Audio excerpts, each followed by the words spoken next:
So this is a Hardie panel. This is a 4x10 sheet, but we're cutting it so that we break straight across here. And we're going to do a transition of metal here. But this is a board batten. We're using these panels as board and batten. Sometimes you can use them as a modern style look. But we're going to be putting battens on every 16-inch stud. One of the things you need to make sure you do with this type of board and batten Hardie install is to make sure that when you're putting these on, you're hitting the studs on the verticals. So we're going to identify the studs in the wall. We make a line, and then we start our panel. And because these are all 16s, a 4-foot piece of this 4x10 sheet of this lands on one stud on this side and one stud on the other side at 48 inches, and then in the middle we mark out 16s, and then we put a line, and then that's where the battens go. So the battens will cover all these nail lines here, and then in 16 inches, and then 32, and then 48, and they're all going to land on a stud, and then we put our battens on top of those studs. And it does a couple things. One, these panels are pretty heavy, so you want to put them on the stud so they don't pull off the wall over time. But then you're also nailing, and then you're covering those nails with the battens. And we use stainless steel ring shank nails to make sure that the nails never rust out and create one of two things. They'll create a staining, but also they'll create, it could potentially, as it's driving through the plywood and hitting the stud, we might nick a side of a galvanized nail, and then it can create an issue with rusting the nail, and then over time those nails can rust off and they can kind of loosen up the panels. The ring shank's important with the nail because it's really going to grip the plywood well and the stud that we're nailing into, and we don't want those nails to back out over time. This is a heavy panel, so you're getting, when you get wind and stuff, it's going to over time want to try to pull it off the wall. So we want strong, we want a good ring shank nail to penetrate into the wood and stay there and not back out over time with the wind and low pressure, high pressure stuff trying to pull it off the wall. So then they just basically get face nailed, and then the battens go on top. And we'll just repeat this process.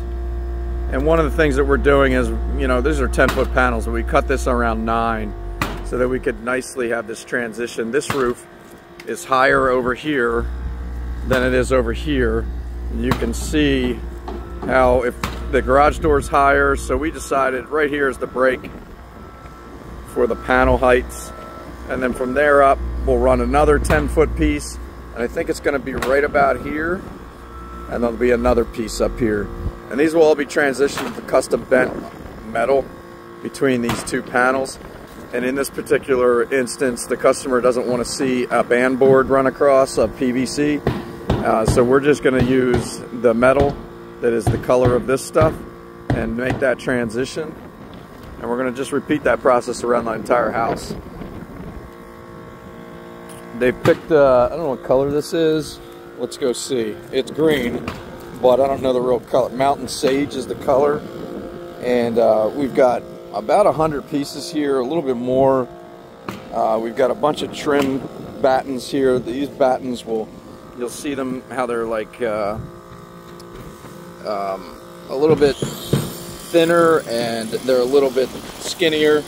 And they'll cover all those nails that we put in these panels. Our nail pattern around the outside of these panels is a little more aggressive than on the inside field. We'll do like, you know, like an 8-inch panel nail on the exterior perimeter, and on the interior, we're going about a foot and a half, something like that on the interior of the panel with the nail pattern. And you really got to just pay attention to the studs in the wall. You got to pay attention to making sure that these lines in the middle of the panels, where we're nailing the middle of the panel, is straight, so that when we put that batten right on top of that and nail that batten in, it's covering all those nail holes and the ugliness of the nail pattern.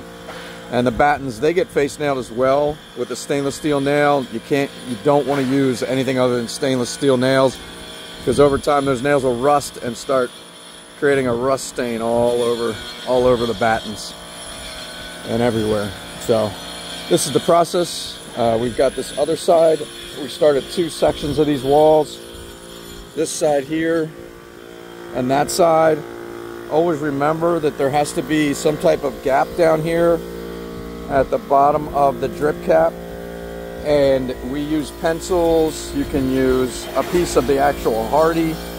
You cut a little piece off and you stick it under there, and that keeps the distance that we need. Always got to make sure that this is painted under here, because the water will try to suck up into the panel. So anything where there's a drip cap,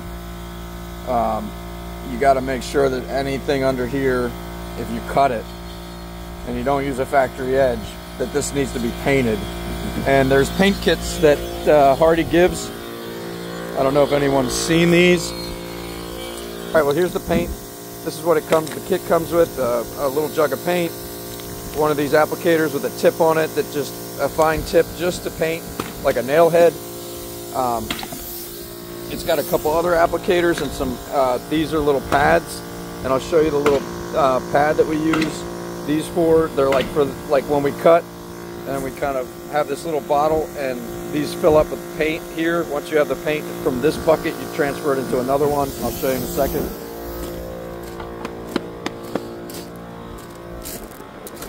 And then this is the little jug. You fill this up with paint from the other jug. You put this little end on it, and then basically you've got yourself a paint kit. You stick that in your bag, go up on the house, or whoever's cutting it takes care of the paint, hands it back up. And here we go. Got 2 more pieces up. And we're just gonna moderate contact between these 2 boards. You don't have to do anything behind it. Sometimes we'll do a metal piece, but the batten's gonna be on top, and you don't caulk the battens.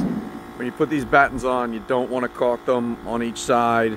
They'll collect dust, they'll be dirty over time, it'll be a nightmare maintenance in the future.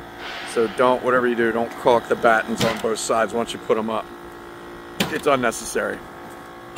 But these just get moderate contact between the 2 pieces, a little bit of a gap, and then the battens go on top of everything. It looks like a real clean, nice look when it's totally done. And all this dust and stuff that's all over the panels, you can see it here, that has to be cleaned off. You got to get that stuff off of there. If you leave it there, it's kind of like cement. It just never comes off. So it's a struggle, a little bit of a struggle to keep that dust off, especially we've got some really windy conditions out here. So it makes it even harder.